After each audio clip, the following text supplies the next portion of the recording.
Excellencies, ladies and gentlemen, it's my pleasure to welcome all speakers and participants to this HLPF side event jointly organized by the United Nations Global Compact, the International Organization of Employers, and the Konrad-Adenauer-Stiftung. My name is Andrea Ostheimer. I'm the representative of Konrad-Adenauer-Stiftung to the United Nations here in New York, and I'm your moderator for the first part of our session, which seeks to highlight the importance of realizing a multi-stakeholder approach for the SDGs, and particularly in the Voluntary National Reviews. For those of you who need interpretation, we have provided interpretation in French and Spanish for you, and you will find the diverse channels at the bottom of your Zoom menu bar. With limited time at our disposal and a great lineup of speakers, I would like to pass the floor immediately to Sanda Ojambo, Assistant Secretary General and CEO of the UN Global Compact, for her welcome remarks. Thank you so much, Sanda, for being with us.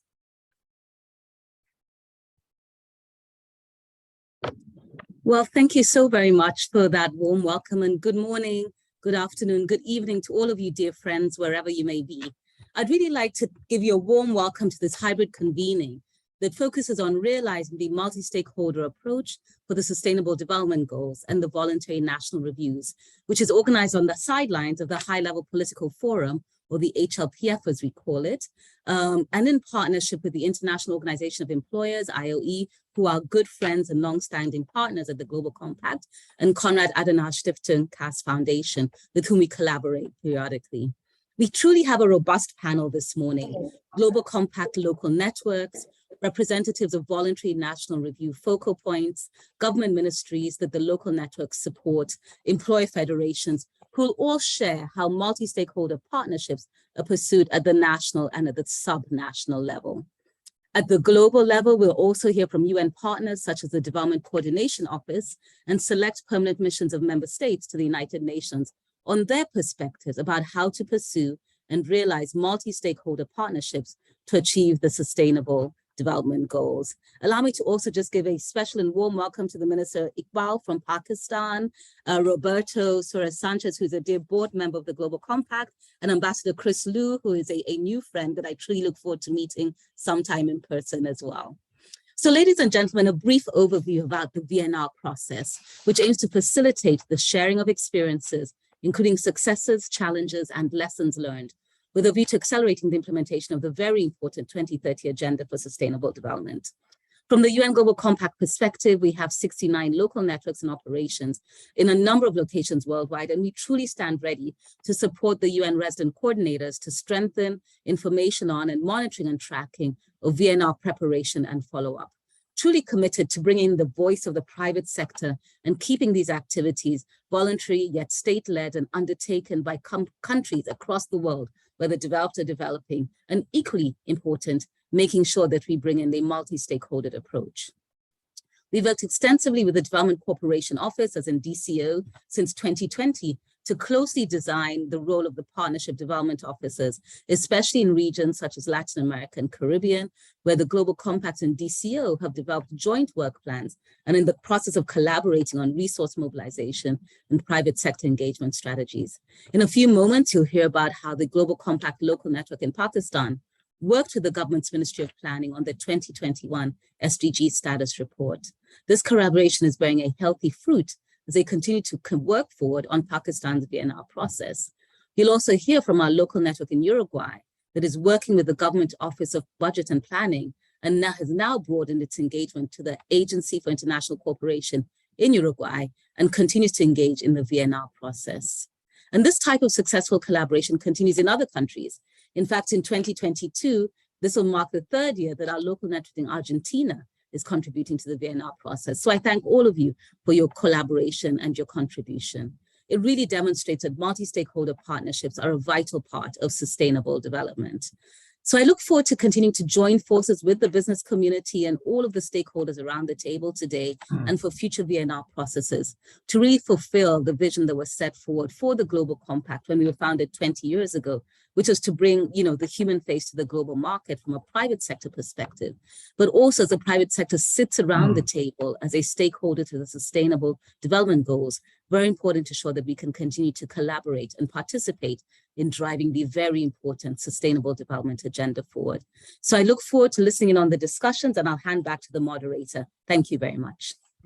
Thank you so much, Sandra, for giving these brief insights into the efforts of UN Global Compact to realize a multi-stakeholder approach in the VNRs. Thank you so much. And it is my pleasure now to give the floor to Roberto Suarez Santos, Secretary General of IOE, with whom we are cooperating closely in order to advance the private sector engagement in the realization of the Agenda 2030. Roberto, the floor is yours. Thank you, Andrea. Thank you so much also for helping us also with this initiative, but also thank you very much to Sandra and the UN Global Compact colleagues, because of the effort also to join forces, to join efforts also to bring, at the end of the day, the private sector to the discussion on UN SDGs. I think that's the main important added value of this conversation, having representatives and very distinguished representatives from governments, but also for the local networks for the Global Compact, and our membership also is what makes a difference. Thank you very much for joining this dialogue during the HLPF. I think that can bear important fruits. As Sandra has eloquently expressed, the HLPF is an opportunity. It's an opportunity to connect with other like-minded key players in the SDGs. We are here not just to highlight good practices, but also, and that's the main objective, to discuss practical and potential outcomes for PPPs, for partnerships, for efficient partnerships. What we bring here in IOE is employers, our members, and we always say that, and we insist on that, are business organizations, members organizations that are independent and representative. And that's not always easy. I mean, being independent sometimes is very challenging. And they are present in more than 140 countries. They are normally the ones that are consulted by governments in a wide range of areas: employment, educational policies, macroeconomic perspective, tax, trade, etc. What we want is to bring them in alignment with the SDGs. We want also to make them much more aware of the importance of having business models that are liaising also with the objectives that we globally have set up, and also with the VNRs.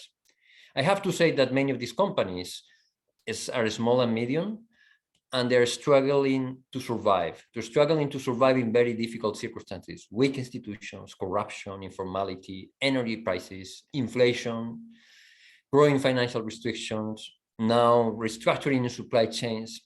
And we always say that these women and men are becoming like business heroes. And in fact, we have a campaign to put in value what they are bringing. But they need the support, and they have also to have much more aware of what we are trying to achieve at global level. During the last years, also significant numbers of companies have emerged and have taken advantage of the new realities of business and work, and they bring also a strong innovation that is so important also to anticipate climate change, to anticipate also the new realities of work. And the collaboration with the private sector and the international and public institutions is crucial. SDGs, we want to insist on that, present a business opportunity for companies to commit, to engage, to invest, to innovate, and also to cooperate. We need to strengthen the partnership with governments. It's right now when we need to go beyond advocacy to practical outcomes and results. Having the UN resident coordinators and other key players towards actionable results with the private sector is of essence. We are at the stage to move also with changes in policies, changes in regulations, and changes in institutions. It's not always the case. And for that, we need to work more on a better same language, better same empathy towards the private sectors and vice versa, and also towards good frameworks for cooperation. Thank you very much for listening to me. I'm also looking forward also to make contributions to the discussion. Thank you, Roberto, and thank you, Sandra and Roberto, for setting the scene from the perspective of employers and the UN Global Compact. When we talk about private sector engagement for the SDGs, important partners and scene setters who are shaping the necessary policy frameworks are national governments. Therefore, it is my pleasure to introduce to you Mara Kosu from the Ministry for Ecological Transition in Italy, where she is coordinating instruments and technologies for sustainable development. Mara, your ministry is dedicated to the ecological transition of Italy. How can the private sector best support you in this endeavor? Good morning. Thank you, Andrea, and thank you all the hosts and the organizers of this side event. Unfortunately, Mara could not be here. I'm Francesca De Crescenzo. She has been caught in an emergency, but I will try to answer your questions in any case. So thank you very much for this invitation. It's a pleasure to be here on the occasion of the second Italian VNR that we are taking as an opportunity to consolidate, to strengthen, and to relaunch collaboration with the private sector and all stakeholders. Thank you in particular to the Global Compact Italy that has provided an important document to complement the Italian VNR, and then we are expecting to be published on our country webpage anytime soon. So that is already an input complementary to the institutional process to which we attribute great value. So thank you for that. Italy's second VNR is the result of a year-long process that has involved different levels of government and stakeholders. The Italian VNR has three main focuses, which is the policy coherence for sustainable development, the multi-level governance, meaning the involvement of the local governments in our national VNR, and indeed stakeholders engagement. What we have been working in this last year, let's say also 2 years, is the development of an overarching reference framework and the building of a system of actors that could find itself around a common document, around a common compass, a common vision. That is the National Sustainable Development Strategy 2022. That is a document that will be guided implementation of the 2030 agenda in Italy for the next 3 years. The contribution of stakeholders to the national strategy and to the VNR has taken place through the National Forum for Sustainable Development, which is an entity, a complex one, that has taken 2 years to be fully functional. And while there is room for improvements, we have taken from the forum important inputs. And we have, the forum is composed of around 200 organizations, mostly from civil society organizations, NGOs, but also some small, medium enterprises that have wanted to connect with us and to contribute to our work. They have been giving us inputs, important one, that we have embraced and endorsed in the current version of the National Sustainable Development Strategy. And I would like to bring to you just 2 examples and then one last point. The 2 examples is the fact that they have asked for the strategy to support the establishment of innovative partnerships involving on the same level enterprises, research centers, institutions, and all this in dialogue with the youth. The aim here is to match ideas, peoples, and funds around the implementation of the strategy. A second input was to create a multi-stakeholder governance that could also reach out to the local level. So it will be important to make sure, especially for the way Italy function, the business sector in Italy function, it is very important that the realities that work at territorial level are connected to the other NGOs and civil society and other movements at territorial level. This has been because they are the one that can bring real change if they partner together and take action.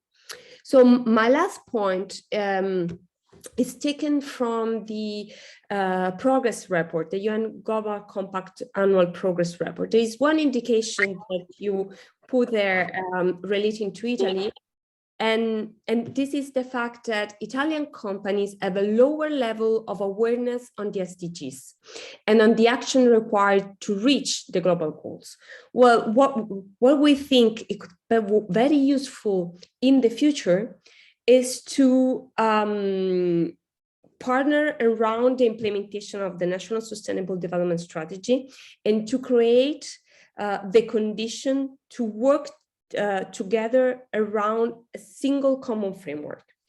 This could help the building of a common language, which means also to build a common mutually supporting multi-stakeholder path to which the capacities of the business sector is truly fundamental. So that would be my contribution to this discussion today. Thank you so much, Francesca, for giving us concrete examples, but also alluding to the challenges you are facing, and also to highlight the priorities of Italy and the kind of process you have in place. From Sanda, we heard before how important the UN Global Compact networks are on the ground, on the national, on the local level. Therefore, I would like to give the floor now to the Program and Engagement Officer of the UN Global Compact Network in Italy. And as we just heard from Francesca, Italy is presenting this year its VNR for the second time. Laura, we are keen to hear from you, and please stick to the 3-minute intervention, how your UN Global Compact Network has been engaged in Italy's VNR process, and whether specific SDGs became also a priority for your members. Thank you, Andrea, and thank you for inviting us.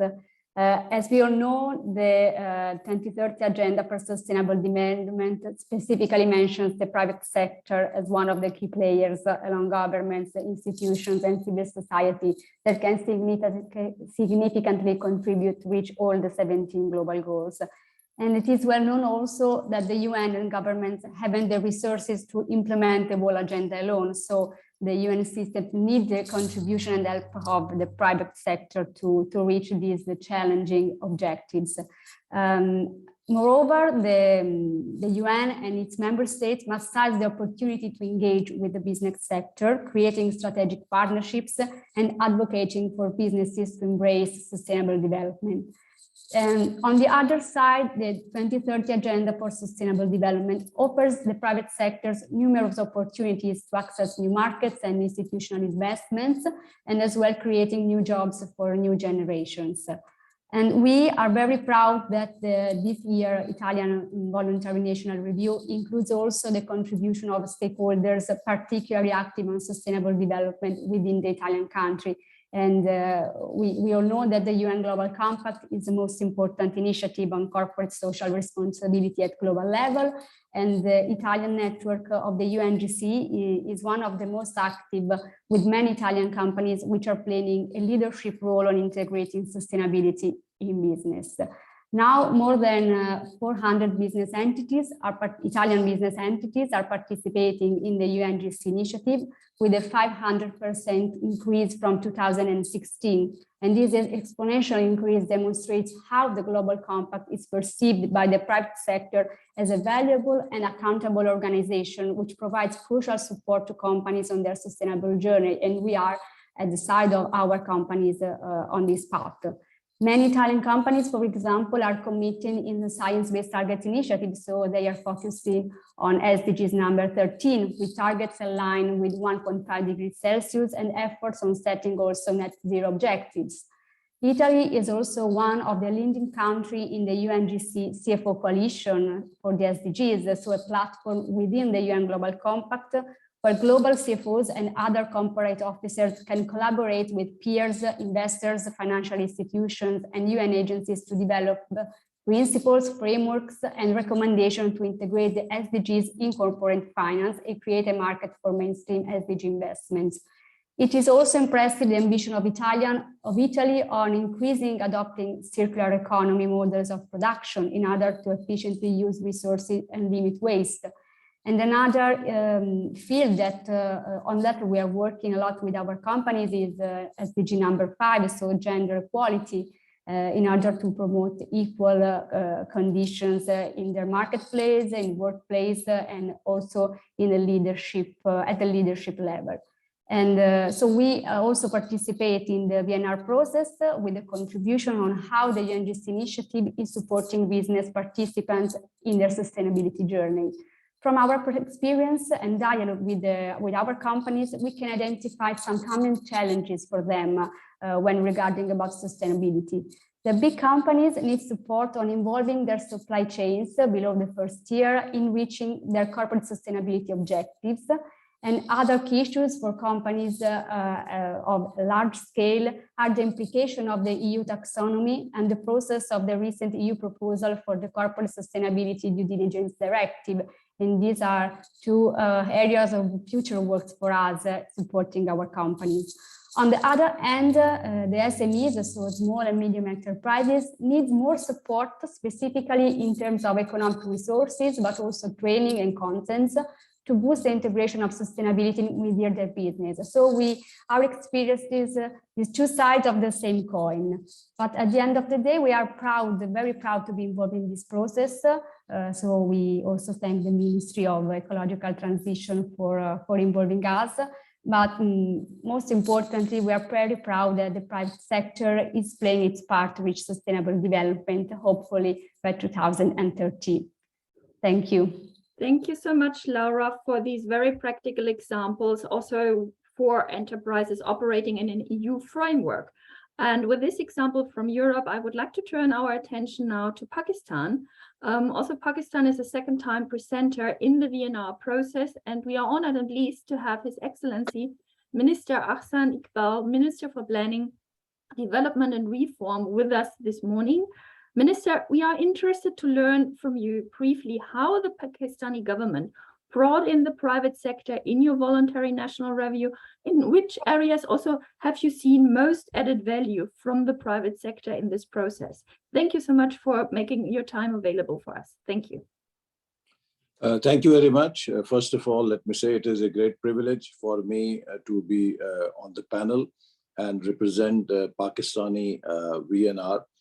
Pakistan was among those countries which was first to embrace and adopt sustainable development goals as national development goals. In 2015, when SDGs were launched, immediately Parliament of Pakistan adopted sustainable development goals as national development goals, because as you are aware that when MDGs were launched, we could not achieve the desired results. And in our case, I often came across this sentiment that MDGs were seen as some kind of a global agenda. So therefore, with SDGs, we try to give ownership for this agenda from the very beginning and persuaded our people and our businesses, private sector, that this is not a global agenda, this is our own national agenda. If we are to progress and if we have to develop, this is the minimum threshold that we as a country and a society owe to our people. So we should wholeheartedly pursue this agenda. As a result, we organized a national level summit as part of our Vision 2025, in which private sector was invited, and they were given co-ownership of the whole agenda. And therefore, from there on, we have worked very closely in Pakistan with the private sector, with the chambers of commerce and industry, and also other business organizations to mobilize the private sector to fully contribute towards SDGs. One important area in which private sector has been sensitized, as you all know, that Pakistan is today one of the major on the front lines of climate change impact. We produce the lowest carbon footprint in the world, but we are among the top 10 most vulnerable countries as far as the climate change is concerned. So we, as our own responsibility, have sensitized the private sector to take leadership in promoting renewable energies. And now government is very actively working with the private sector for solarization of their power generation systems, so that we have clean energy in Pakistan in the private sector. We have also partnered with the private sector to create more jobs in the business, because we are a very young country. 2/3 of Pakistan's population is very young. And therefore, job creation is one of the fundamental challenges that the country faces. And we are also trying to work very closely. And now we have a program in which, with private sector, we offer internship programs, apprenticeship programs to the young graduates and undergraduates, so that their employability becomes easier and they can get jobs. Similarly, we have started a program with the private sector to align their supply chains with the sustainable practices. And one, to eliminate waste, and two, also to eliminate all sorts of pollution. And on that basis, we have started a program to reward the private sector. On 28th of June, we are now again in power. Our government was in power till 2018, but now we have returned. So one of the first actions we did again was to organize a national level summit involving private sector, academia, for Turnaround Pakistan, in which sustainable development goals were one of the key elements of this conference, to again start a strong partnership with the private sector to implement the agenda of SDGs. Our private sector is already contributing heavily through their corporate social responsibility towards the goals of SDGs. And now with this partnership, we are aligning their expenditure and corporate social responsibility towards the priority SDG areas. We have also started, as I said, a major advocacy program with the private sector, particularly to sensitize small and medium-sized businesses towards the benefits of adopting SDG practices. And that will now give us a much broader penetration in the private sector, because we found that the big businesses were sensitive, they had greater awareness, they were partnering with us. But amongst the small and medium enterprises, there was a knowledge gap. And that, through our own advocacy, we are now trying to bridge and get them on board.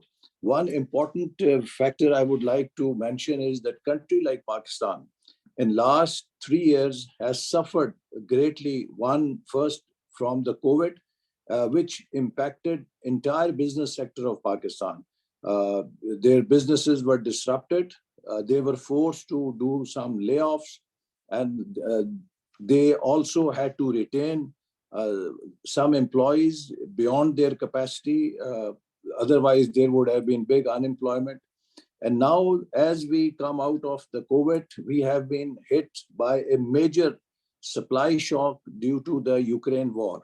And I think there is a need at UN level to champion this issue, that countries like Pakistan and many developing countries are facing extreme economic situation due to the doubling and tripling of the commodity prices in international markets. And countries like us are now under very heavy pressure of these increased commodity prices, which has also resulted in creating a financial burden on the private sector. And therefore, we are finding very difficult with the private sector to now have extra resources for the programs that they were doing for SDGs. So there is a need for some kind of a relief for developing countries to mitigate the effects of this supply shock that is hurting them very badly in the recent times. And this financial crunch is actually impacting the capacity of private sector also to contribute towards the SDG goals. Thank you very much, Excellency, also for highlighting the importance to create this national ownership and also how important it is to do advocacy and outreach to really also penetrate the small and medium-sized enterprise sector. As it is always enriching to hear both parties in such a process, it is my pleasure to welcome to our exchange Mr. Subhai Anwar-Bhavani, Deputy Executive Director of the UN Global Compact in Pakistan. Subhai, from your point of view, and please be very brief, in which areas was the private sector able to play a meaningful role in the VNRs in Pakistan from your perspective? Thank you, Lydia, and welcome to everyone. I think the ministers covered some very salient points of how what the VNRs have done is to bring everyone together for this collective mission of advancing sustainability and for a better world. And what we've seen through our interactions with the private sector really has been that the SDGs have provided this lovely framework for businesses of all sizes to work from. So that's not just the big companies like the multinationals, but Pakistan also has a diverse business community made up of family-owned businesses, small, medium enterprises, and now startups. So we found working with the minister's team, a really sort of exciting experience because we were coming from a particularly different perspective. And we used technology as well to help with outreach. So we were able to cover more private sector than perhaps we would do traditionally, and COVID played some part in that. So we found that there's a movement going beyond corporate philanthropy and CSR. There's a great advancement of sustainability. As the minister highlighted, there are some learning gaps with some business community stakeholders, but we've created this fabulous pathway now, thanks to the VNRs, that enables us to not only collect metadata, but also engage and re-engage with the private sector in multiple channels to really understand what it is that they're doing, but also play that role that we talked about in advocacy, helping them to understand how they can be smarter, better, and leverage the opportunities around sustainability so it's good for business. And I think just one of the key priorities that I'd highlight that has come out of those conversations is that whilst we all want to advance poverty, climate action, and gender and reducing inequalities, we're all subscribed as a community in terms of collective impact. So there's this Road to 2030 via Pakistan mission that private sector is on with us, government is on with us, and we're really sort of excited about the information and the data that's come out of this VNR. I hope that's enough information for you, but I'm obviously happy to have more in-depth conversation with colleagues and members of the panel in due course. Oh, excellent, Subir. And particularly data collection is such an important exercise in the whole VNR process. So yeah, thanks for highlighting this aspect particularly. Certainly local UN Global Compact networks are well acquainted with UN processes, but we would also like to hear how do IOE members experience the VNR process and their engagement in it. And I would like to give the floor to Monsieur Alioune Ba, Deputy Secretary General of the Conseil National du Patronat du Senegal. CNP is not only a member of IOE, but also a close and long-time partner of Konrad-Adenauer-Stiftung in Senegal. Monsieur Ba, il nous fait grand plaisir de vous accueillir à notre échange. Comment vous et CNP ont participé dans le mécanisme volontaire de révision? Vous avez 3 minutes pour nous expliquer. Merci beaucoup. Merci beaucoup, Andrea. Bonjour à tous. Et nous vous remercions de cette importante opportunité pour nous employeurs de prendre part à cette discussion du Forum politique de haut niveau et de pouvoir partager nos perspectives. C'est vrai que cette année, pour la première fois, notre pays présente sa revue nationale volontaire à l'ONU. Et ce sera pour le jeudi 14 normalement, à partir de 15 h, afin de renforcer le suivi et les rapports. Notre gouvernement, effectivement, s'est engagé à devenir un champion des données inclusives par la production de données complètes, détaillées et régulières pour ne laisser personne de côté. Il faut aussi rappeler qu'en 2018, le Sénégal avait élaboré son premier rapport de revue volontaire nationale, mais c'est cette année qu'on la présente à l'ONU. En outre, le gouvernement s'est engagé dans une approche consultative dans laquelle nous, en tant que Conseil national du patronat et organisation d'employeurs, nous avons été consultés dans le cadre de cette revue volontaire nationale 2002, qui aussi, il faut le savoir, est articulé au PSE 2035. Le PSE, c'est le plan stratégique, plan Sénégal émergent plutôt, mis en place depuis 2014 par l'actuel chef de l'État. Tout cela est bon et positif, on n'en discute même pas, mais la consultation avec le secteur privé ne devrait pas, à notre avis, se limiter à cocher une case, si on peut l'appeler comme ça. La consultation sur les revues volontaires nationales aurait plus d'impact si les organisations d'employeurs étaient mieux impliquées dans le dialogue entre les acteurs de la vie socio-économique, mieux impliquées dans les évaluations nationales et les plans stratégiques, et ce, bien entendu, dès les premières étapes. De façon générale, pensons que les gouvernements doivent utiliser les ODD pour réformer leurs politiques et réglementations sur la base de leur contexte national et de leurs défis spécifiques. Les entreprises qui connaissent les ODD et s'y conforment sont plus à même ainsi de faire face aux politiques émergentes et ce qui rend leur modèle d'entreprise plus résilient. Il s'agit d'une solution qui, à notre avis, est gagnante et qui profite à tous. Au Sénégal, nos entreprises peuvent apporter une contribution précieuse sur de nombreux points, car en général, nous sommes confrontés à de nombreux problèmes tels que l'informalité, la pauvreté et le chômage. Mais nous, employeurs, apportons diverses perspectives, notamment du point de vue des affaires, et comptons dans nos rangs des entreprises de toute taille et de tout secteur, y compris des PME, qui sont l'épine dorsale de l'économie nationale. Je voudrais aussi porter à l'attention que nous venons de lancer ce mois-ci le label RSE-CNP, Conseil national du Sénégal, pour mieux valoriser nos entreprises qui sont dans ce secteur et qui font de très bonnes choses. Nous souhaitons aussi que les organisations d'employeurs qui sont la voix représentative des entreprises au niveau national, nous sommes prêts à nous engager avec nos gouvernements et nos organisations nationales pour renforcer notre rôle stratégique dans le processus d'élaboration des politiques nationales qui sont en cours.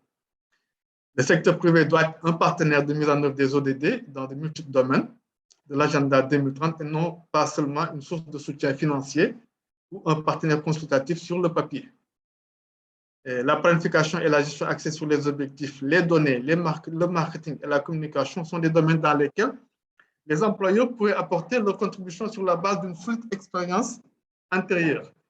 Nous pouvons aussi identifier les associations du secteur privé qui sont les plus actives et qui montrent un plus grand intérêt pour les questions d'ODD, ce qui serait une première étape pratique pour créer d'autres partenariats pour la mise en œuvre de ces ODD. Voilà à peu près ce que je voulais partager en restant à disposition. Merci, Andrea. Merci beaucoup.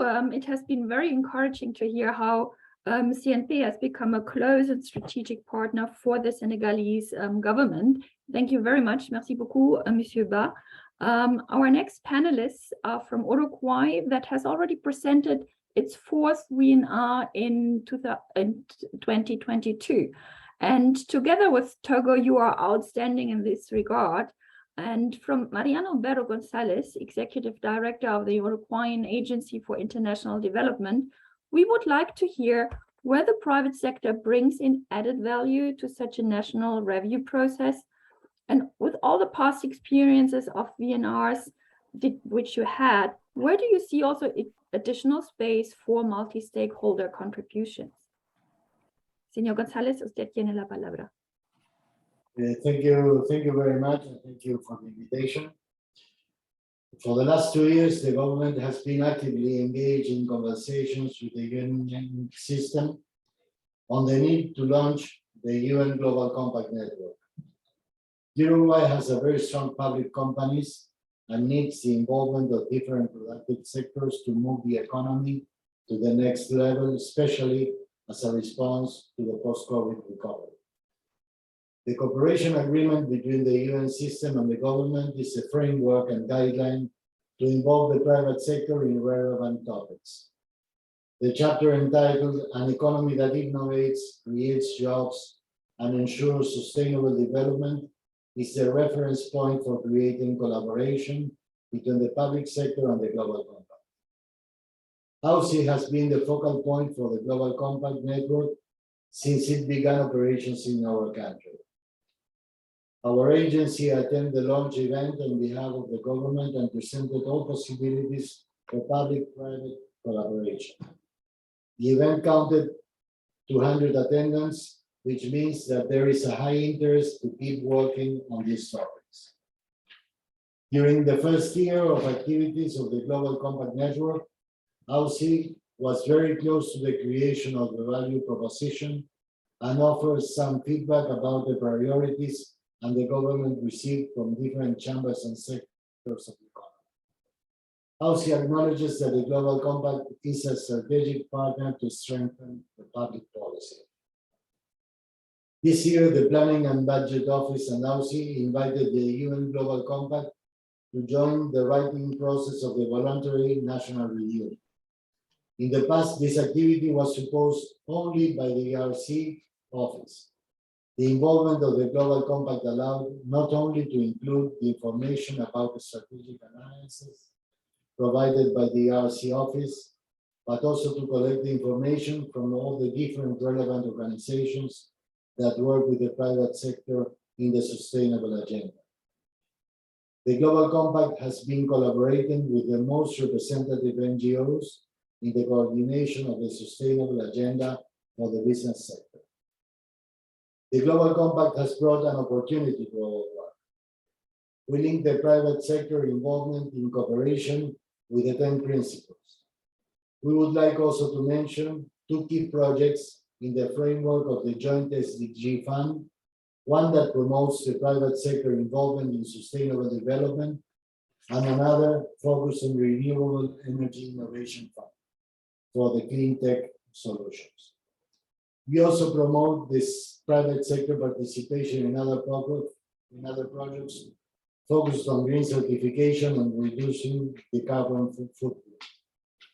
AUSI looks forward to strengthening the relationship with the UN Global Compact to generate the public-private collaboration that our country needs to be sustainable in all areas. Thank you very much. Thank you very much, Senor Gonzalez, and also for bringing in the joint SDG fund, which is an important instrument, especially also to enlarge private sector engagement for the SDGs. Thank you very much. And now we would like to hear from the private sector in Uruguay, why it is so important also for you to become part of the process. And I would like to bring into our discussion Paola Rapetti, Executive Director of the UN Global Compact Local Network. Paola, tiene la palabra. Thank you, Andrea, and thank you everybody for the invitation. And Mariano, thanks for the commitment and support to our organization value proposition at the local level.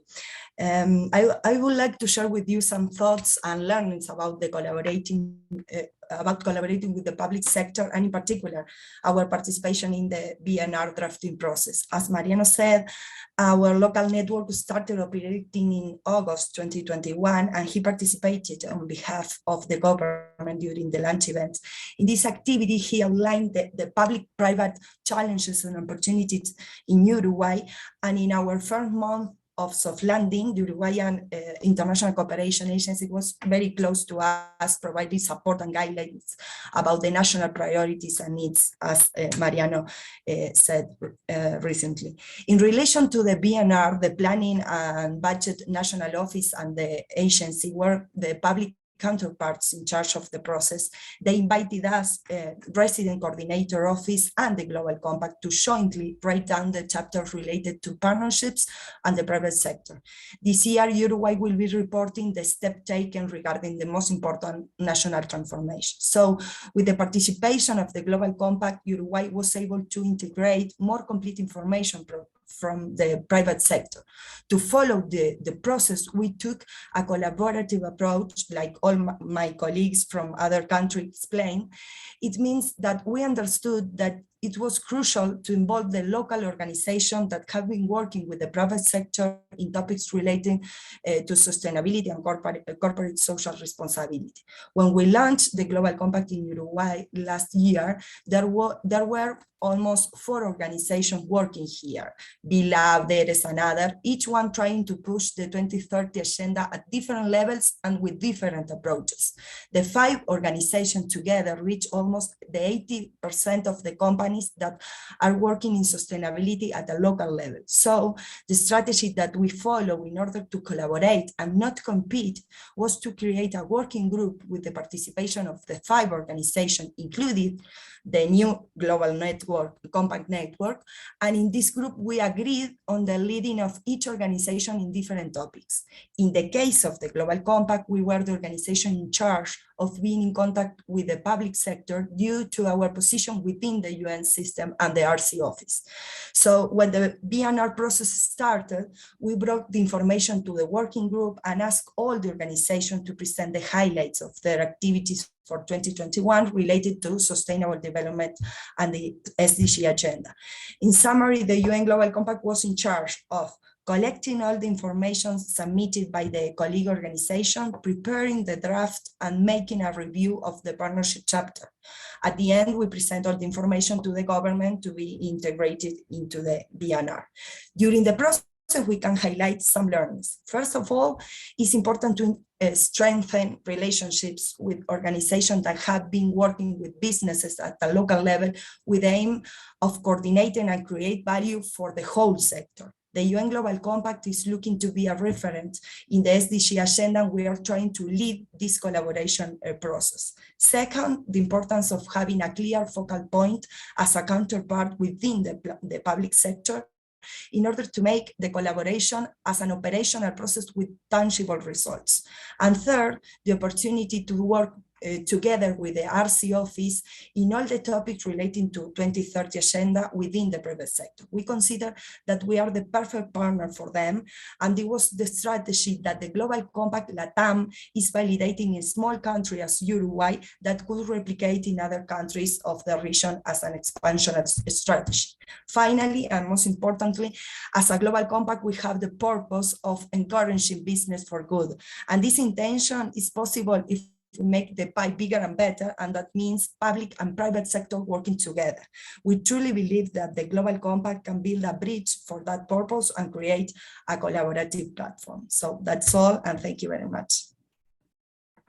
Thank you very much, Paola. And I think the example of Uruguay has shown how important the inclusion in the VNR process is, also to enhance the mutual understanding for priorities and needs on both sides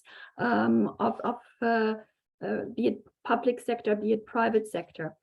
Ladies and gentlemen, while our first round of intervention has been focusing on the VNRs and private sector involvement in those, I would like to amplify a bit the discussion now, and I would like to hear from our next speaker. How do governments assess the collaboration with the private sector when it comes to concrete projects and policies for accomplishing the SDGs? And it is my particular pleasure to welcome His Excellency Ambassador Chris Lu to this discussion. Ambassador Lu focuses on inclusive multilateralism, the role of the private sector, and the UN reform, and he is exceptionally well placed for such a discussion. Ambassador, you are following closely the consultation amongst member states and other stakeholders.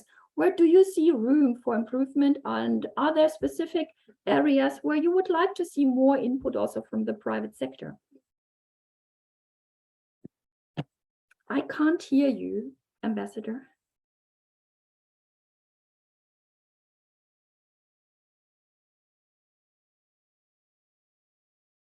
No. All right, hold on. Oh, okay. No. Yes, perfect. Perfect. My apologies for that.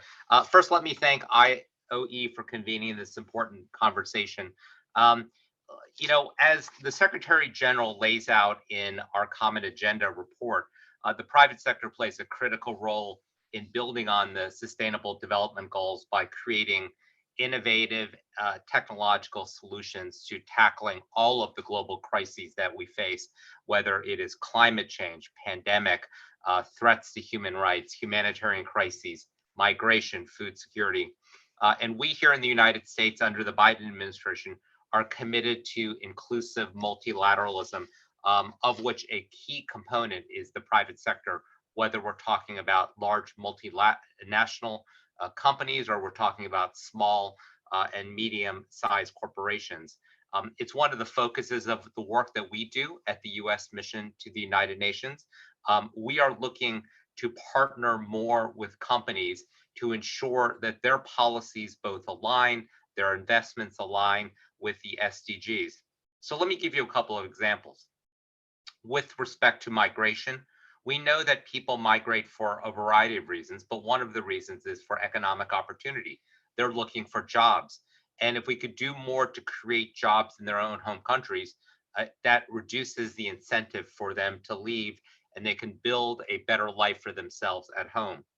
Or when it comes to something like climate change, the United States has re-engaged in the Paris Climate Accord under President Biden's leadership.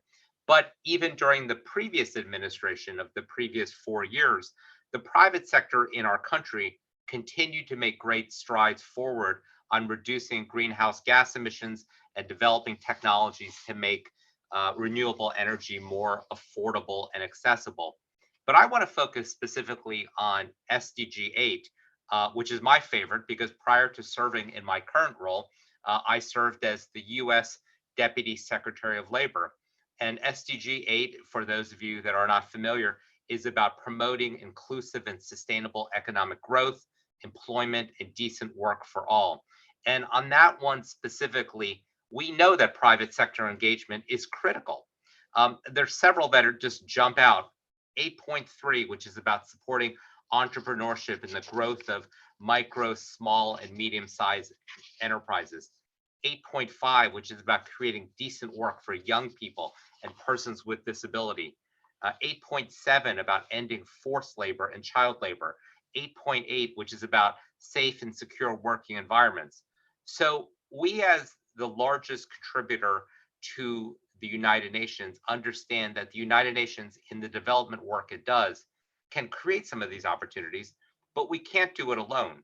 It has to happen in conjunction with the private sector. And we know that some of the ways that can happen.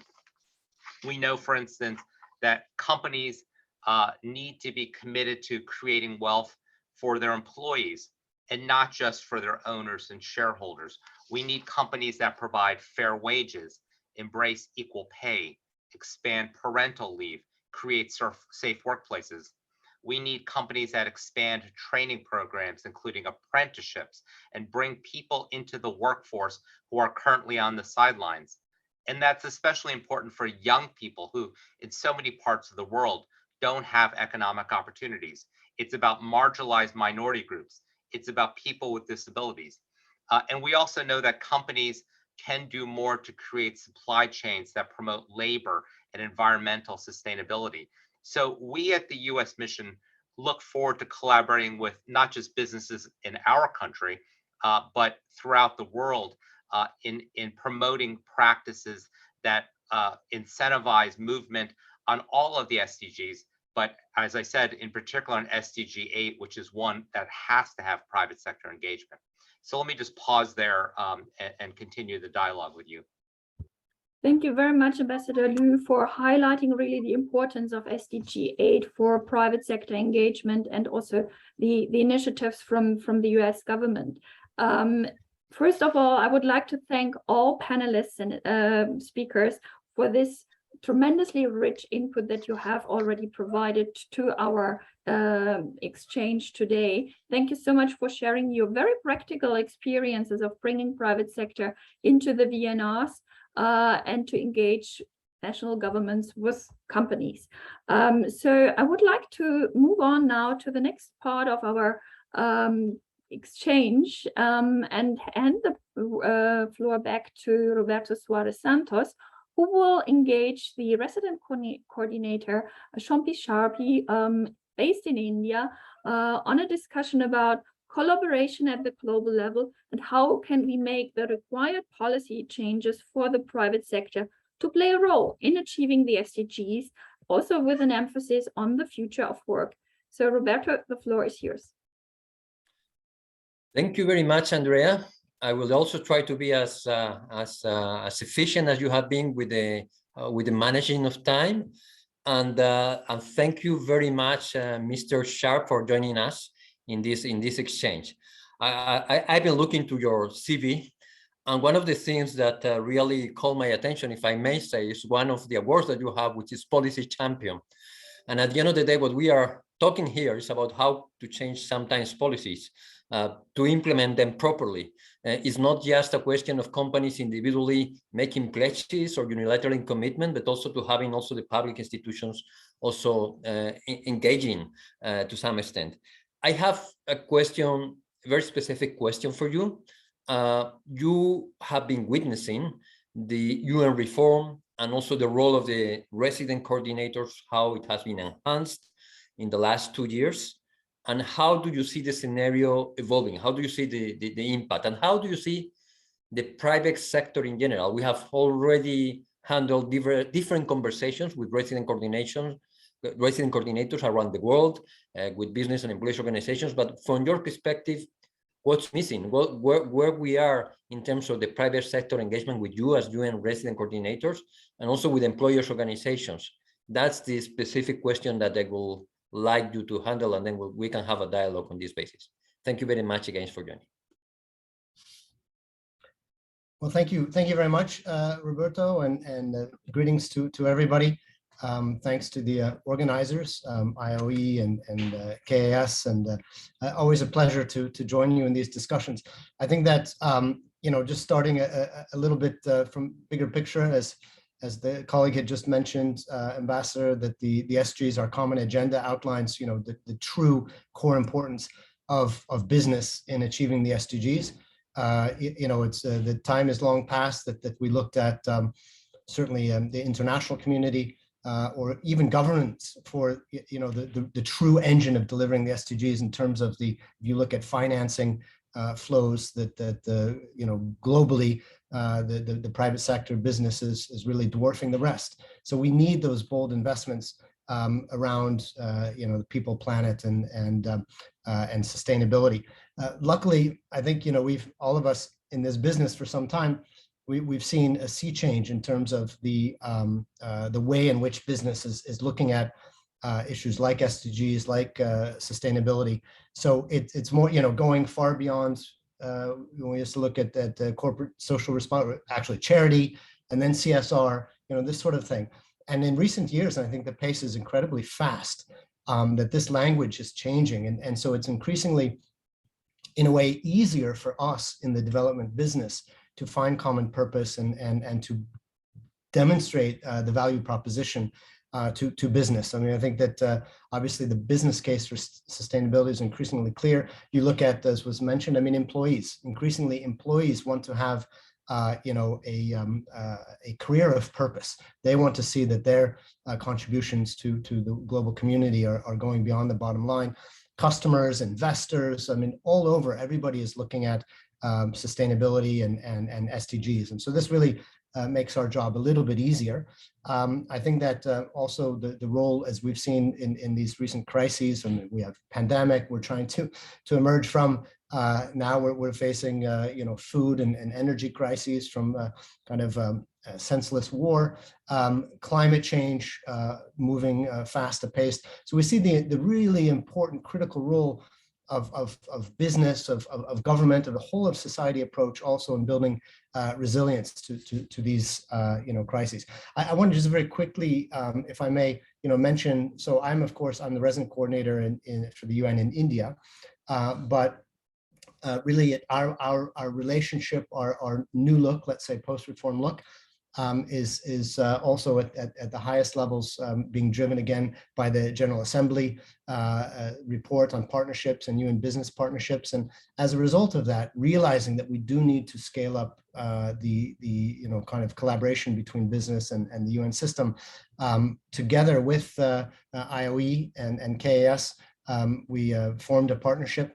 And this has really been driving, and DCO, which is our Department for Coordination Affairs, leading the RC system, launched a series of dialogues, of surveys, of analyses to see, really how can we level up? How can we find a step change in this partnership, going from strength to strength? And as a result, we developed DCO together with you, developed a playbook on building momentum in the Decade of Action through collaboration between employers and UN resident coordinators. And so I think that, that playbook is something that we in the UN system, resident coordinators are taking forward and really helping to guide our work.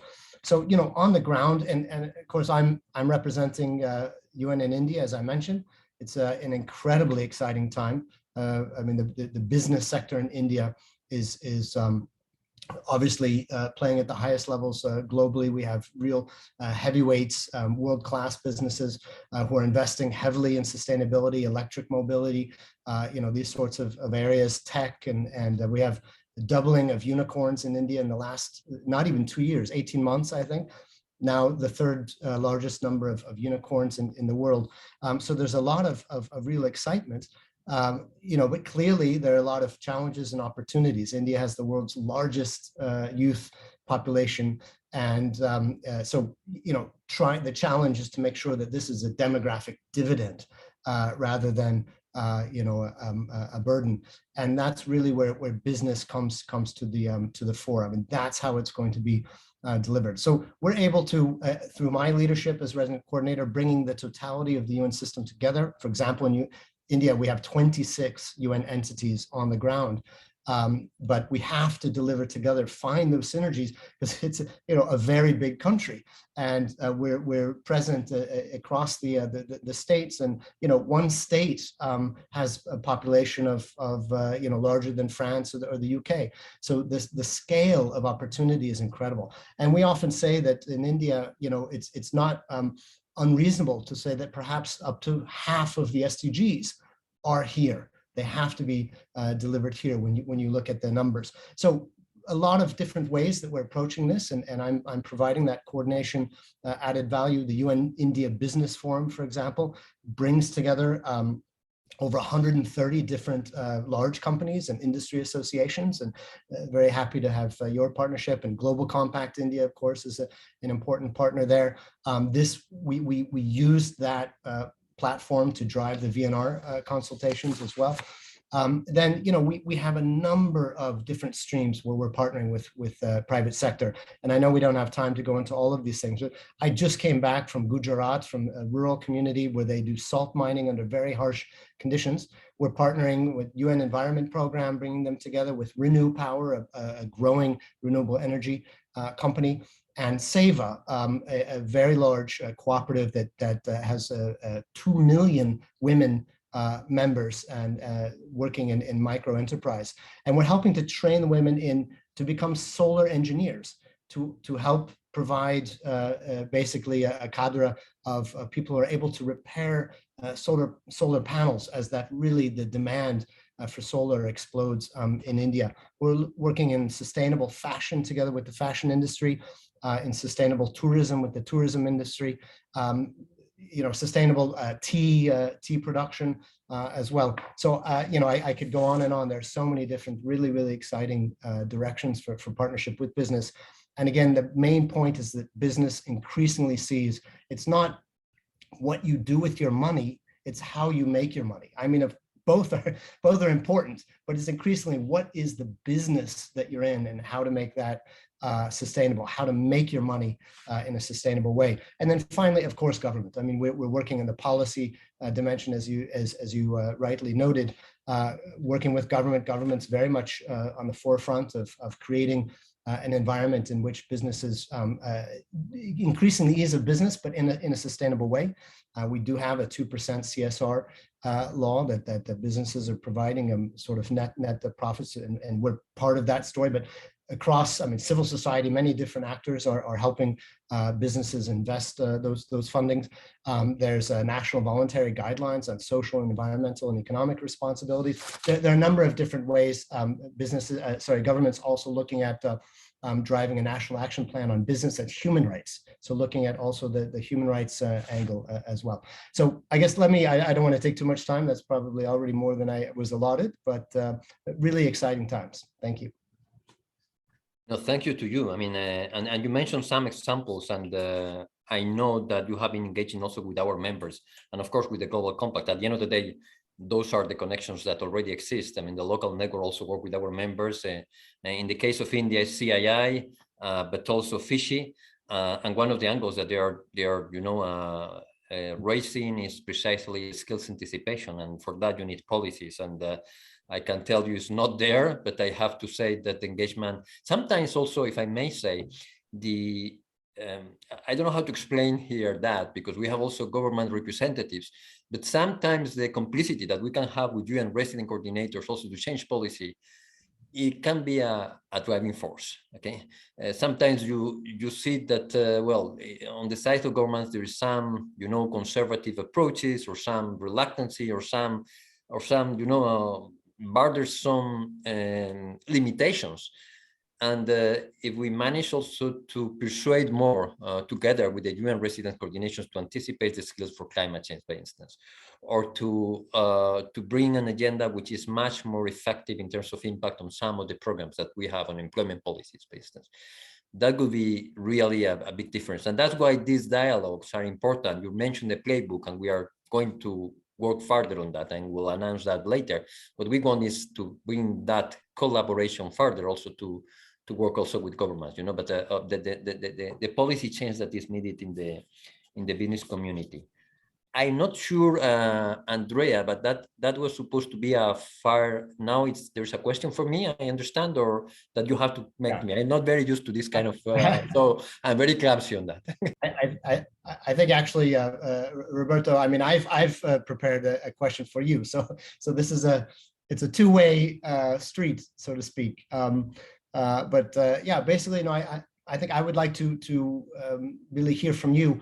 I mean, given your role working, I mean, you really have your ears, to the ground, so to speak, listening to the concerns and the voices of the global business network, the business community, and that's ultimately, I started by saying, it's more easier and easier to find common language, but still, I mean, we are fundamentally coming from slightly different sort of worlds. So how do you, which are the most important SDGs in terms of the private sector, the business community, that you're hearing from all of your constituents? And from your view, what are the areas that the private sector and business feels it can play a more important role within the SDGs? So it's difficult to say. I mean, naturally, the spontaneous reaction would be SDG 8 is very important because it has to do with sustainable economic growth, but also the employment angle. But also you have areas where, I'll give you the example of the health and how in the recent 2 years, I mean, in the last 2 years, the private sector engagement in health has been so important, not just for the public institutions, but also for the private sector itself. I mean, in IOE, we have pushed and we have been very committed to put health and safety at the top priority, and now it's recognized as a fundamental principle and right at work. We have this deal with the unions, but it's because this is becoming a kind of priority. I could also say to you that educational policies is a real priority. If you look at companies, I mean, right now, you see the skills shortage in countries that have high unemployment rate. And the skills shortage, not just for very qualified professions, but also for not so much qualified professions. So the priority on educational policies and linking it to the labor market and also lifelong learning system is there. But let me go beyond that, and also the sustainability approach, new product, new services for climate, and with the new business model. That's also important. That's also really critical, and we are not yet there. But beyond the content, in the sense of these are the most important, less important. But I would say that it's more and more important is to have the process of engaging better, much more improved. And I will go quickly on that. Communication. We keep saying, sometimes we feel that as if we'll talk different languages, In the private sector, we are much more familiar in IOE because we are very much liaising with the UN, but it's not the language that business, small and medium companies would represent. Mostly 80%, 90% of our members are small and medium companies, local players, but also multinational, is not the same language. So that's a barrier. Sometimes there is, and also it's an area we keep saying, we need to make an effort to understand better the difficulties that you have as international institutions, which is not easy. You were referring to India and the difficulty of handling such a big country with so many agencies, but we also need to understand better how difficult it is for a woman or a man in a business difficult context to fight, also to survive.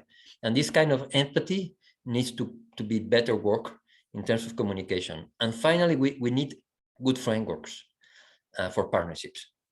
There are many good cases, and you referred to some of them, also, by instance, on the health sector with vaccination policies, etc. But we need to improve the way partnerships are built with the private sector and international organizations and national institutions. So these areas, one has to do with the language, the communication, the other is to understand each other better, and the third, good frameworks, for me would be the priority to have a better impact in the short term. Great, thank you. Well, that's very, very helpful. Okay, Andrea, I don't know whether there is... Yeah, there is one last question to both of you. What would you consider as next steps to strengthen this collaboration and to make it more impactful? You alluded already to the kind of right frameworks for partnerships. What could it concretely mean, and where would you like to see a little bit of kind of a closer also collaboration on the ground, but also here at New York HQ level? Who should go first? Please jump in. Okay, why not? I will, and then Roberto, you can sort of take us home, wrap it up. But I think first of all, I had some more sort of reactions to what you were saying, but it's fine. I'll leave that for later. I think that first of all, I mean, I heard just very recently a wonderful sort of anecdote that if you the importance of these partnerships. If you want to go broad, you go with government. I'm speaking about development challenges. If you want to go fast, you go with the private sector, with business. If you want to go deep, you go with community-based organizations. And of course, but if you want to go far, it's everybody together that's required, and I think that's really increasingly understood in this new kind of environment. We're really speaking about deep, meaningful partnerships, and so for example, I mean, some of the points you outlined, Roberto, I mean, very, very important. Health and the education and the sustainability. We're increasingly organizing our strategic sort of positioning around that with private sector, absolutely, with business there at the core. I'm pleased to say that we're in the process now of developing our next 5-year UN Sustainable Development Cooperation Framework for India, which we will, the kind of the strategic framework, the core of that is now agreed, validated with government, but that was developed through a very robust process, including lots of input from business, from private sector. We'll be launching that in a few months' time. And so I think that's one area of partnership. We have governance mechanisms and set out there for our continuing dialogue and partnership building with Indian business, and that's going to be really a very big point. You mentioned, I mean, youth, skills for youth. I mean, again, this is a core story of India's success in the SDGs, looking ahead a few years, and the world's success as a result. For example, we have a really robust partnership called UVA. It's the Generation Unlimited, basically the global Generation Unlimited, the Indian sort of localized version. We call it UVA, and we're working together with the business community to create a platform, basically a marketplace for helping to link young people, youth entering their sort of the career path, and businesses, the business community as well, and with lots of different skills building, training, apprenticeships, and different types of modalities built around that. So I would flag that one also as an important dimension, and the value chains. I mean, linking up, this is really critical. So many of our agencies are engaged with the business sector, because again, in India we have some a number of truly, world-class major corporations that are doing amazing things. And we have a really massive micro, small, and medium enterprise community as well that's still employing, well over 90% of people. And it's how to increasingly build the value chains, the linkages between, those two poles that will really drive value creation and employment and get India to the next level of its development, from lower medium income to upper medium income and then moving further beyond. Thank you, Shampi, for those very hands-on practical examples. Roberto, over to you. Two very concrete requests or examples of how we can have better impact. First of all, we need to do better, and we are trying to do it for business, especially small and medium companies, to be aware of what the SDGs are and why there is a strong business case for them. And any help from your side would be fantastic. I mean, I know that in India we have a huge informality, but beyond that, I think that we can really make a difference, also aligning the business models also to some of the objectives. I think that also would be important, and that's the communication part that I was referring to.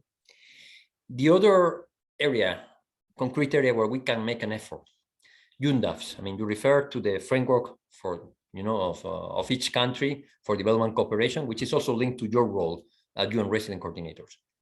Try to involve us earlier. I mean, I don't know whether that was the case of India, but I know that in many other countries, and I don't want to speak on behalf of the local networks of the compact, but at least on the size of the employers' organizations, they are not familiar. They are not, I mean, and we were the ones also bringing these dialogues precisely to get in touch, bringing them to the table, bear fruits in the middle terms. That I can assure you, precisely on this complicity element that I was referring before.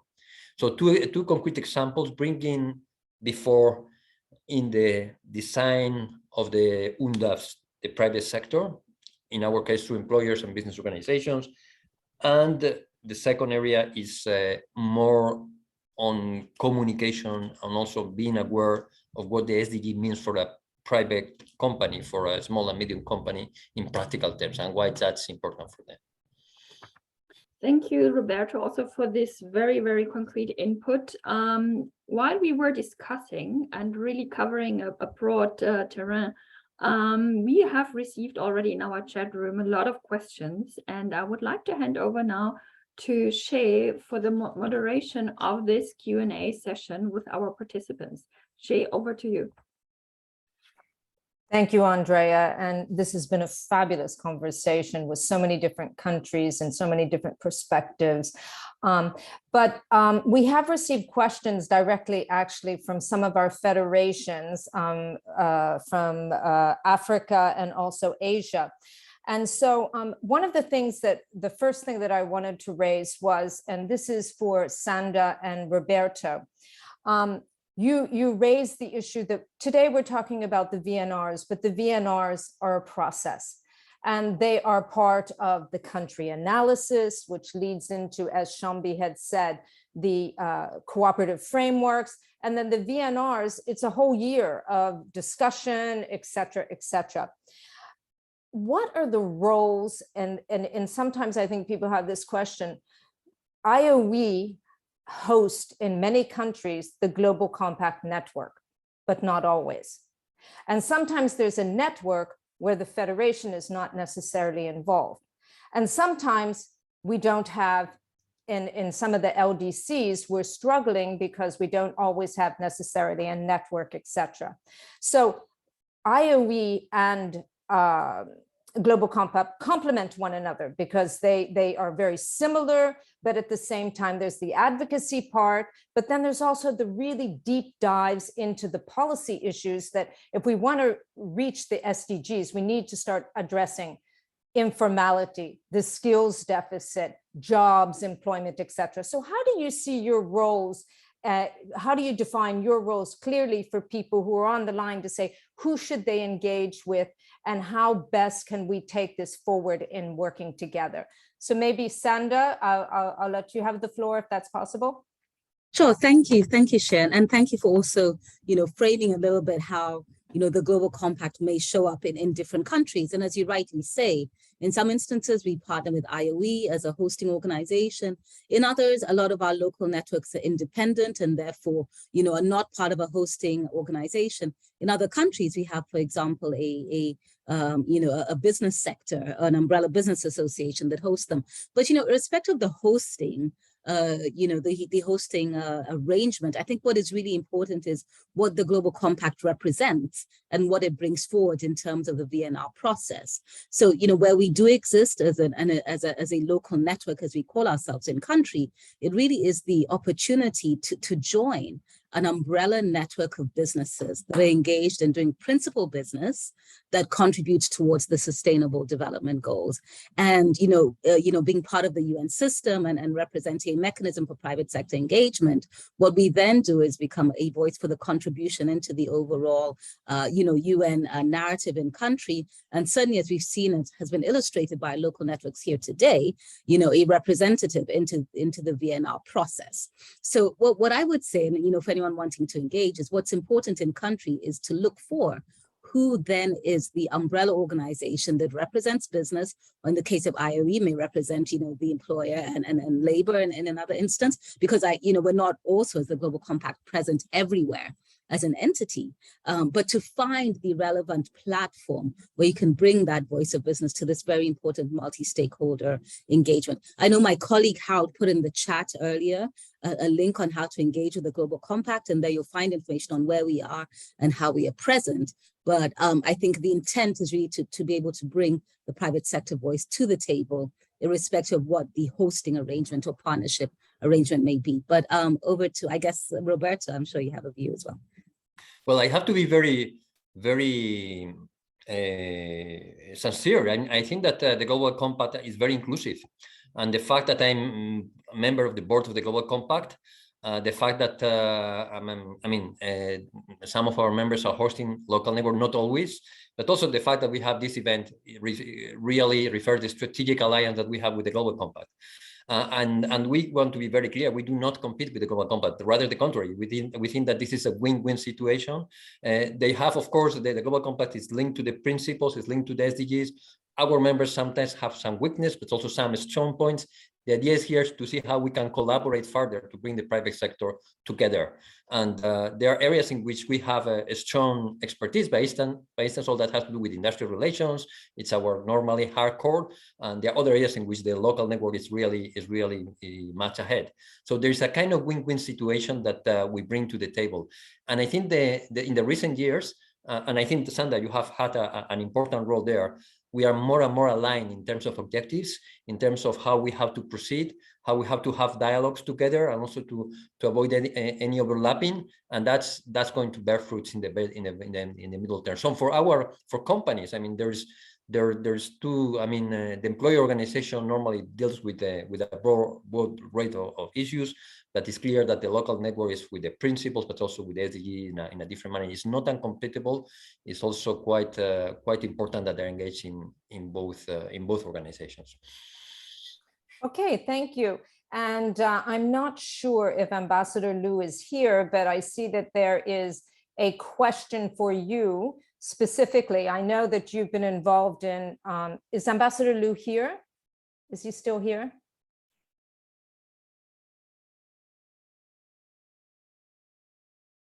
I don't think so.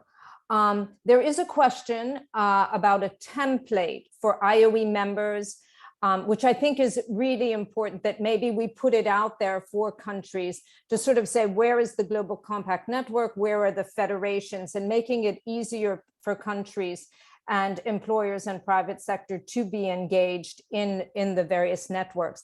Maybe one last question. I'd like to leave this open also to all our colleagues who are on the line. So please raise your hand if you'd like to answer some of the questions. In all of your countries, as Shambi mentioned, 90% of job growth and business is done through SMEs. How are you engaging with the SMEs? I know at the IOE level, many of our federations have associations by industries, by sectors that represent the SMEs, but certainly you can't invite every single SME to the VNR process. So how are you ensuring that you are engaged with the SMEs? Do any of our participants from the local networks, would you like to answer that question? Please raise your hand and you can take the floor.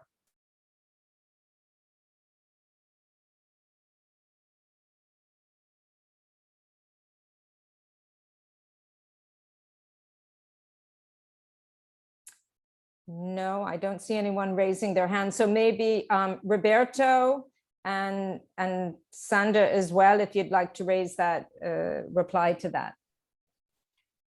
Well, in our case, the SMEs is at the heart core also of many of our members organizations, as you know, Shay. I mean, we have, and that's also what makes us unique, the fact that you have also some important big players, but also at the same time, all this network of small and medium companies. I have to say it's not always easy. It's not always easy to channel their voice and also to understand they don't have time sometimes. They don't have the capacity. They don't have the understanding also. So there's all an advocacy role internally that IOE tries to give also with our member organization to bring them with us.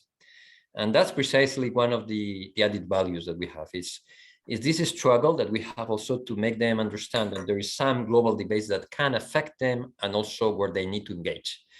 This is the way we do. Normally it's through our member organization, but also with some important advocacy role to bring some of them, I mean, to bring them together, but also some examples that can also make a difference in bringing the agenda forward. It's a daily work in which we need to be very, very diligent, I would say, and very diligent because sometimes if you do not have them with you, then you are not as representative as we should be. That would be my general answer, Shay. Okay, thank you. And Sandra, if you allow me, before I go to you, I see Mr. Ba from Senegal. Vous voulez prendre la parole? Oui, après Sandra. Okay, C'est moi Sandra. ou bien je peux continuer? Should I go ahead, share? Yes, I think you could, isn't it? I mean, I don't know whether she's here listening to you. Oh. Yes, go ahead, Sandra. Okay, all right, and thank you, Monsieur Ba. You know, what I just wanted to say is, you know, the SME sector obviously is a significant contributor to the global economy. So, you know, upwards of 70 to 80% in many countries. And certainly, you know, from the partners we have here, you know, Italy is one that has a very strong SME sector. The other day I was in Spain, working with our partners there who have actually led the development of our global SME strategy. So, you know, as Roberto says, there are, you know, inherent challenges with sometimes being able to reconfigure to work better with the SME sector. And I think that really is the challenge upon us as the Global Compact, perhaps many other organizations. But, you know, what you cannot ignore is two fundamentals. First, that SMEs themselves do power a large percentage of the global economy. But secondly, and I think a lesson that we've learned probably very painfully in the last 2 years, is that SMEs are such key contributors to the global supply chain. And if we do not work towards building that supply chain resiliency, if we do not look at some of the weak points, which are around human rights and labor rights and you know, fair and living wages, you know, if we're not able to start paying close attention to SMEs and climate, what we're doing is failing to really look at the important impact that this sector has on some of the most fundamental sustainable development issues. You know, so on our end, we've, you know, actually our membership is you know, 60% SMEs, but our recent realization was perhaps we need to focus and have more tailored interventions for them. So we launched in June our global SME strategy, and slowly, as I said, rolling it out, and we thank Spain and certainly the government of Spain for their financial support to get us up and running. But, you know, we take to heart this comment around really including the SMEs. I think what might be an even weaker point is addressing the micro sector within the economy. There's some organizations that do really well at that. You know, colleagues in UNDP, for example, are really putting concerted effort in that. But all that to say that, you know, it is truly important to engage strategically with the SME sector. Okay, and Mr. Ba?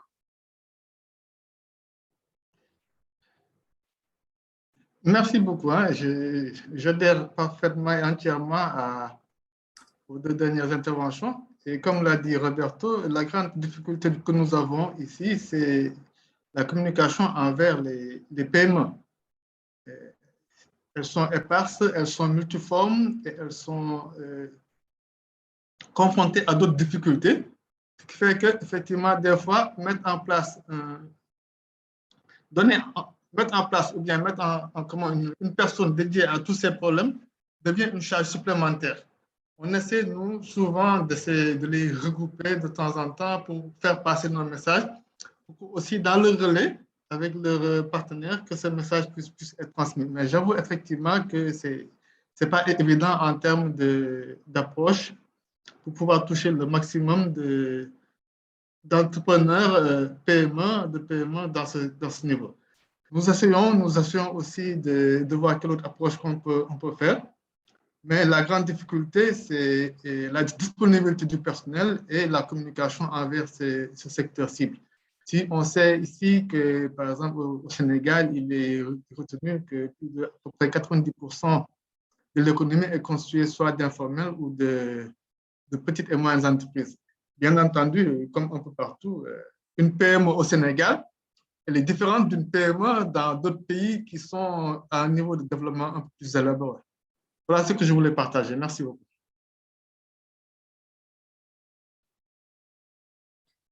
Okay, thank you very much. You've raised a very important point, which we'll have to have in another time. But when we're doing our dialogues with the resident coordinators, informality becomes a huge issue, particularly for LDCs, but also sustainable social protection systems. And the last thing I would say is the skills agenda.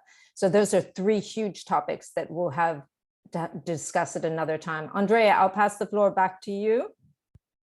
Thank you, Shay, and special thanks to all our panelists and speakers of today for this really, really rich input into discussion that certainly should be continued. But I think also when we look at the kind of main points of our exchange today, yes, SDG is key, 8 is key and central, but we have also heard that it's not the only SDG that is of importance for the private sector. It's SDG 3 health, it's SDG 4 high quality education. It's about gender equality in SDG 5. It's about climate action, SDG 13, and also SDG 16, policy coherence. The right policy frameworks is so important for the private sector in order really to engage meaningful. We also heard that it's important to create ownership for global goals on a national level, and that this also refers to the importance of local UN Global Compact networks and IOE member associations and their role they can play. So in order to bring SMEs into the SDG processes, such as the VNR, and our focus today has been on the VNR process, so much more advocacy and outreach is necessary. And it also highlights the need to establish a dialogue to understand the needs and constraints on both sides of the public sector as well as the private sector. But I would even go a step further. I would say it has to be a trialogue. It has to be the private sector, the public sector, and the UN system in order really to generate this kind of momentum for the SDGs. So I think it was an extremely I think conducive debate that we had. And I would also like to thank the co-hosts. Roberto, Shay, IOE, as always, an excellent collaboration. And also, I would like to thank Sanda and her team of the UN Global Compact for you coming in and also bringing in your local UN global networks into the discussion. Thanks to all of you, and I hand over to Roberto. Well, I don't want to take more time. I think that you have made some important takeaways points, and I'm sure that Sanda also would complement. I just want to refer to three areas of action, immediate action that we'll take as IOE. One is that we will continue dialogue and engagement with resident coordination. It would be great also to do it also in collaboration with the local networks of the Global Compact, something that we can discuss, and of course also with the support of of you, Andrea, and the Konrad-Adenauer Foundation. These partnerships is really giving us results, and we want to engage that. This year, by instance, we'll be doing a strong liaison in Asia, in Latin America, and in Africa. Second, we have our playbook, but we want to produce a playbook 2.0, but more focusing on best practice of engagement based on the discussions that we have had, where we see like a kind of added value based on the recent experiences. And thirdly, we are going to produce a report out of this meeting, and in this report, we are going to identify also further action, which can also help us also to move ahead in the SDG agenda with the private sector. Thank you very much for listening. May I just add one thing? Yes, Minister. Yeah, I think just as it was pointed out earlier, the key is engagement. And what we are following in Pakistan is a 4+1 framework for engagement. Government, private sector, academia, and civil society, 4+1 UN agencies. So I think it is very critical to have this 4+1 framework at all levels, so that there is a joint partnership, there is joint ownership, and that brings a lot of positive synergy behind the efforts we make towards SDG. Excellent point, Minister. Thank you so much for that add-on. Sandra, one final word from UN Global Compact. Right. I mean, what I would say is also, we are reflecting on where we are with the SDGs. I think the last couple of years have been particularly turbulent, irrespective of where you stand in the world and the global economy. What is very clear is where we've seen movement on solutions and on innovations is when multiple sectors have come together. So I just want to reiterate, as the minister has just said, it's really about engagement and collaboration and bringing the best to bear of all of the stakeholders around the table. Here the Secretary General could, in his common agenda and subsequent discussions, has talked about the need to really turbocharge efforts towards achieving the Sustainable Development Goals. I think it's clear that no one entity or no one sector can really address the challenges that we face today and the opportunities. So it's really great to be able to see the inputs from our local networks and the collaborative partnerships that we have. Really great to be able to engage with government and really show that private sector and government can truly sit around the table and solve problems and have great discussions on what enabling policy environment should look like for business, for labor, for employers. So, it's to continue in this spirit and to hope that we continue to demonstrate progress, year by year as we progress towards 2030. Thank you so much, Sandra. And I think in the spirit of this meeting, I'm pretty sure we will continue our collaboration and the engagement between the different parties. And from my side, I only wish everybody a nice rest of the day, a nice evening to those who have tuned in very late. And thank you to all. Thank you. Thank you. Thank you.